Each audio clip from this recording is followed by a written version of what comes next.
आज रक्षाबंधन आणि या रक्षाबंधनानिमित्त आपल्याला आपली बहीण राखी बांधत असते। म्हणजेच बघा, आपल्याला आपल्या बहिणीचे जे रक्षण आहे हे आयुष्यभर करायचे असते।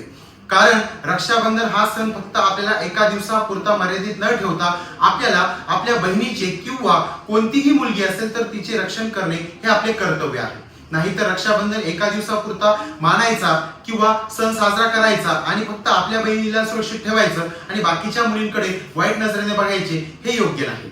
तर प्रत्येक मुलगी आपल्या बहिणीप्रमाणे असते, तर त्या मुलीचं रक्षण करणं आपलं कर्तव्य आहे। तर त्याच उद्देशाने आपण सुद्धा त्यांचे रक्षण केले पाहिजे आणि आपल्यामुळे कोणत्याच मुलीला असुरक्षित वाटेल असे वागू नये। कारण आपल्यामुळे प्रत्येक मुलीला सुरक्षित वाटेल असंच आपण वागायला पाहिजे।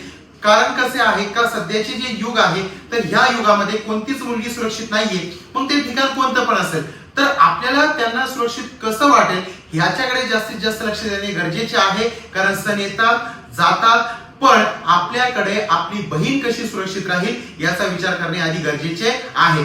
आपल्यामुळे जर एखादी मुलगी सुरक्षित राहत असेल तर समजून जा का आपण खरे भाऊ आहे।